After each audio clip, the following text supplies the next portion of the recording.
Hello and नमस्कार। स्वागत है आप सभी का आज के हमारे इस नए सेशन में। मेरा नाम अभिषेक त्यागी है और मैं इन्वेस्टमेंट स्ट्रेटेजिस्ट हूँ एसेट प्लस में। देखिए, मार्केट हमारी ऑल टाइम हाई पर है। एंड जैसे कि हम देख रहे हैं, एवरी मंथ निफ्टी हमारा all time high hit touch कर रहा है। अब इन्वेस्टर के माइंड में क्वेश्चन आता है कि इक्विटी के साथ साथ कुछ ना कुछ एक्सपोजर डेट में भी होना चाहिए। तो आज हम एक ऐसे ही कैटेगरी के बारे में बात करेंगे जिसमें आपको इक्विटी के साथ साथ डेट में भी एक्सपोजर मिलेगा। इस कैटेगरी का नाम है एग्रेसिव हाइब्रिड फंड कैटेगरी। अगर मैं बात करूं इस कैटेगरी के एयूएम के बारे में, सो वो है अराउंड 2,25,000 करोड़ के आसपास एज ऑन 31st अगस्त 2024। तो आज हम इस कैटेगरी के बारे में बात करेंगे। एंड इस कैटेगरी में आज हमारा फोकस रहेगा एचडीएफसी हाइब्रिड इक्विटी फंड पर। इसी पर बात करने के लिए आज हमारे साथ है mister Sandeep Singhi ji, who is assistant vice president product strategy at HDFC mutual fund. Sir को 2 डिकेड से भी ज्यादा का एक्सपीरियंस है एसेट मैनेजमेंट इंडस्ट्री में across sales and product and development. I welcome you sir and thank you so much आज आपने asset plus के लिए टाइम निकाला। So Thank you, Abhishek ji, for inviting me to this channel of Asset Plus.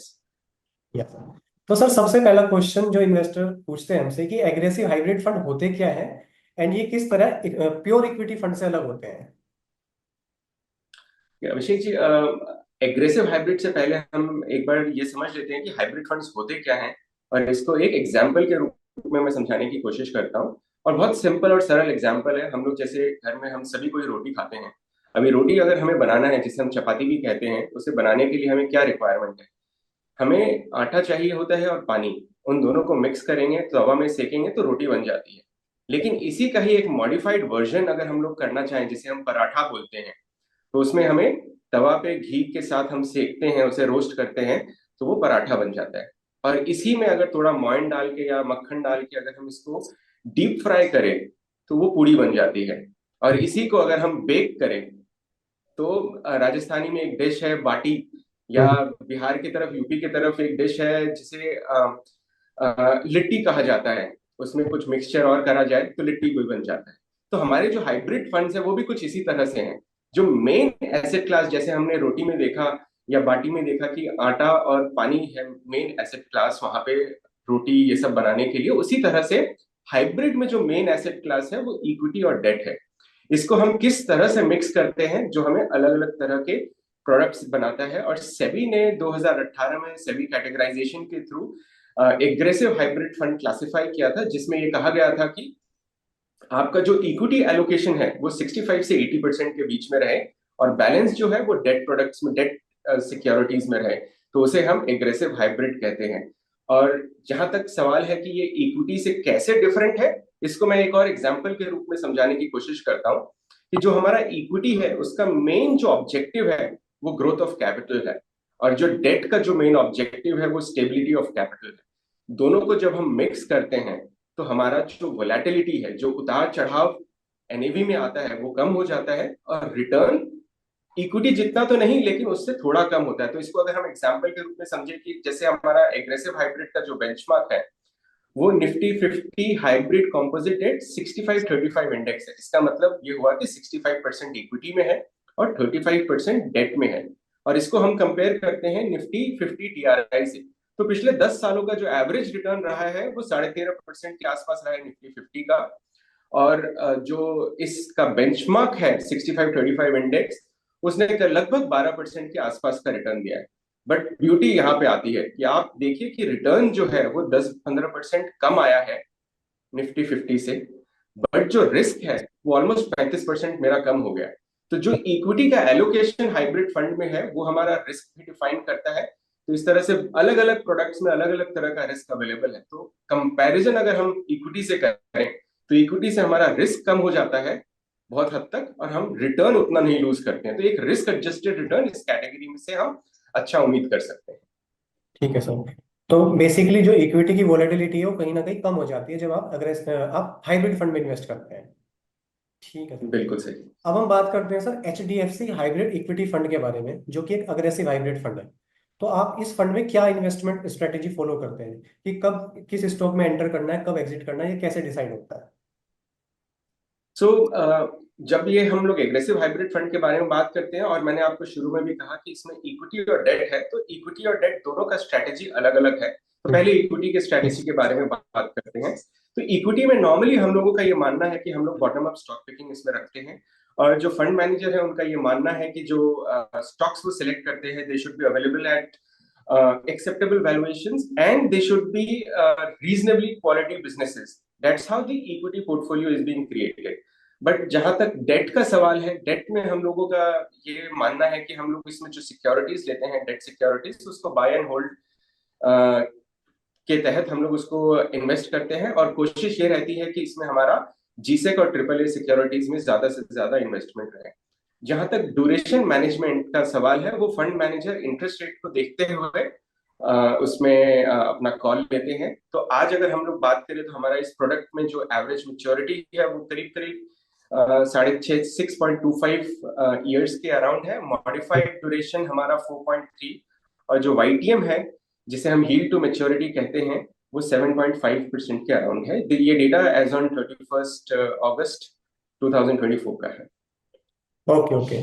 So basically जो आप equity में investment करते हैं, आप अंडर वैल्यूड स्टॉक ढूंढने की कोशिश करते हैं, एंड क्वालिटी मैनेजमेंट, उसका क्वालिटी बिजनेस होना चाहिए, राइट सर? बिल्कुल। ओके। तो ये तो बात हुई इक्विटी इन्वेस्टमेंट की। तो इसमें कोई आपके पास लिमिटेशन तो नहीं होती है कि आपको एक लार्ज कैप या मिड कैप में इन्वेस्ट करना है? तो अगर हम पास्ट की बात करें, आपने कितना एक एवरेज एसेट एलोकेशन मेंटेन किया across market cap, large, mid and small? So Amulya, इसमें देखा गया है कि क्योंकि ये एक हाइब्रिड फंड है, तो इसमें हम लोग बहुत ज्यादा रिस्क लेने की कोशिश नहीं करते हैं। तो हम लोगों का जो प्रीडोमिनेंटली जो एलोकेशन है वो लार्ज कैप के तरफ रहता है। तो ऑलमोस्ट हम लोग कोशिश करते हैं इसमें कि 70 से 90% के बीच में इसमें लार्ज कैप में एलोकेशन रहे, और 5 से 25% के बीच में स्मॉल और मिड कैप में एलोकेशन रहे। तो प्रेजेंटली अगर आप देखें तो इसमें जो एलोकेशन है वो 70% लार्ज कैप में है, और 30% स्मॉल और मिड कैप में एलोकेशन है। ओके। तो बेसिकली टुवर्ड्स लार्ज कैप ये ज्यादा बाइस रहता है, एंड रिमेनिंग आपका जो भी बचेगा वो आप स्मॉल और मिड कैप में रखते हैं।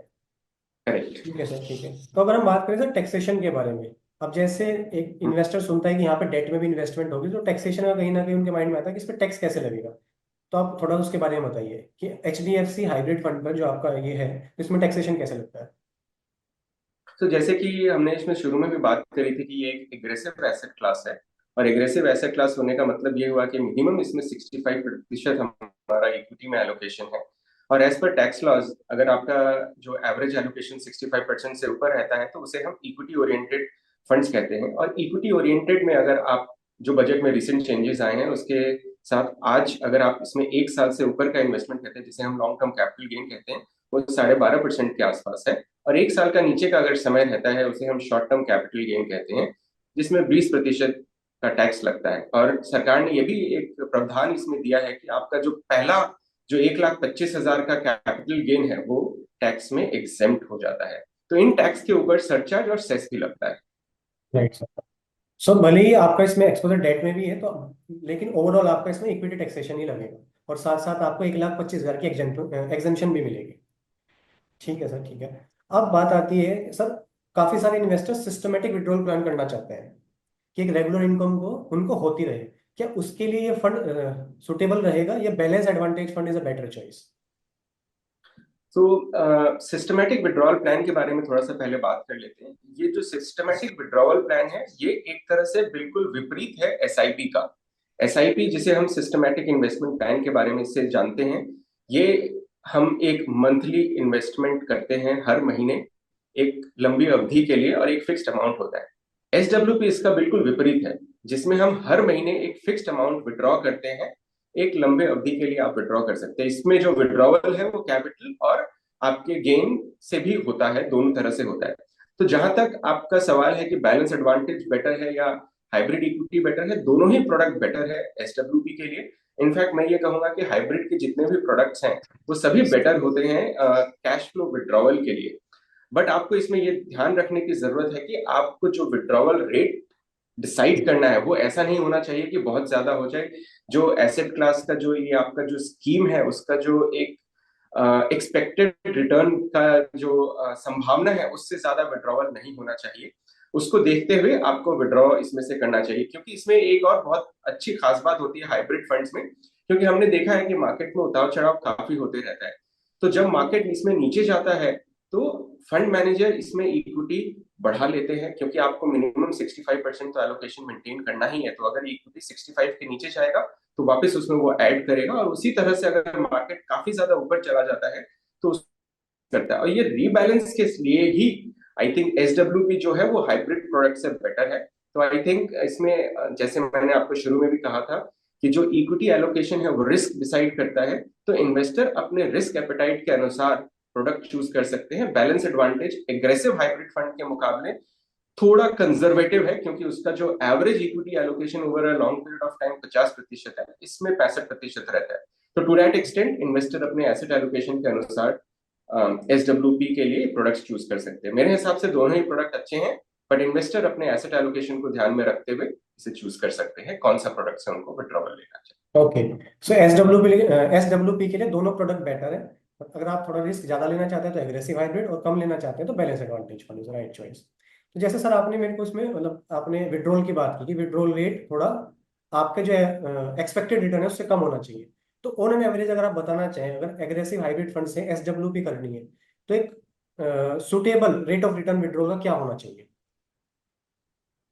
देखिए अमूल्य, ये देखा गया है कि जो इक्विटी मार्केट से अगर आप रिटर्न का एक्सपेक्टेशन करते हैं वो 10 से 12% का रिटर्न अगर आप एक्सपेक्ट करते हैं, तो अब अगर हमारा जो हाइब्रिड इक्विटी है उसमें अगर 35% हमारा एलोकेशन हो जाता है, तो उसमें अगर आप ये समझिए कि आप 65% में आप 12% से मल्टीप्लाई करेंगे तो लगभग 7-7.5% के आसपास का रिटर्न आएगा। और टोटल अगर आप इस प्रोडक्ट से रिटर्न का एक्सपेक्टेशन करेंगे तो 8-9% के आसपास का रिटर्न आएगा। तो इसमें जो विड्रॉवल रेट है, जो अगर हमारा 8 से 10% के बीच में अगर हम इस प्रोडक्ट से रिटर्न एक्सपेक्ट कर रहे हैं, तो आपको जो विड्रॉवल रेट है वो 7-8% के बीच में रखना चाहिए आई थिंक। और इसको एकदम इमीडिएटली नहीं शुरू करना चाहिए, थोड़ा सा वेट करके शुरू करें ताकि आपका कैपिटल जो है वो गेन थोड़ा दिख जाए। उसके बाद अगर उसमें आप 7-8% से विड्रॉवल करते हैं तो ये प्रोडक्ट काफी लंबे समय तक चल सकता है। और साथ में एसडब्ल्यूपी का एक और जो महत्वपूर्ण बात है जो हम लोग बात करना भूल गए थे, उसका टैक्स एडवांटेज।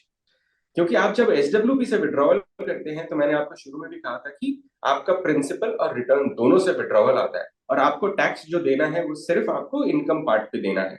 अगर वो 1 साल से ऊपर का विड्रॉवल है और क्योंकि ये इक्विटी ओरिएंटेड है तो 12.5% आपको लगता है, और पहले 1,25,000 पे आपको एग्जेम्पशन भी मिलता है। Right sir, right. तो आपका 7 से 8% विड्रॉल होना चाहिए, सो दैट आपका कैपिटल से पैसा नहीं निकलेगा, जो आप रिटर्न कमा रहे हैं उससे ही पैसा आपका निकलता रहेगा। तो ये तो बात हुई सर एसडब्ल्यूपी के बारे में। अगर हम बात करें एचडीएफसी हाइब्रिड इक्विटी फंड के परफॉर्मेंस के बारे में, तो फंड ने कैसा परफॉर्म किया वर्सेस इट बेंचमार्क, अगर हम पिछले 3 या 5 साल के डेटा के बारे में बात करें?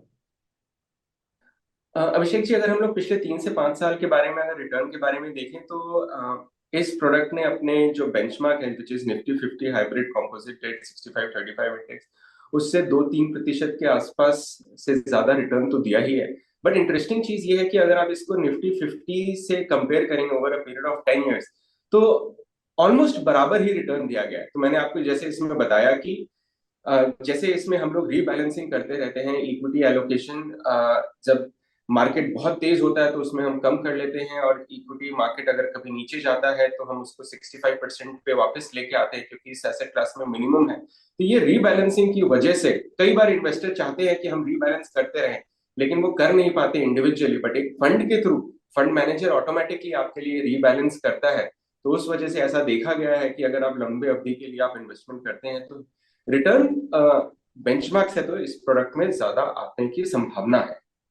ओके, सो पास्ट में इस फंड ने बेंचमार्क को अच्छे खासे मार्जिन से बीट किया, जैसे आपने बताया। Although past performance is not a guarantee of future return, तो इन्वेस्टर को काफी ध्यान से पढ़े documents, and after that you can consider this fund for investment. So I think आपने सर सभी क्वेश्चन के आंसर काफी अच्छे से किए। So thank you so much for your time. I hope ये हमारे इन्वेस्टर्स के लिए, पार्टनर्स के लिए सर काफी हेल्पफुल रहेगा। Thank you so much sir once again. Mutual fund investments are subject to market risks. Read all scheme-related documents carefully.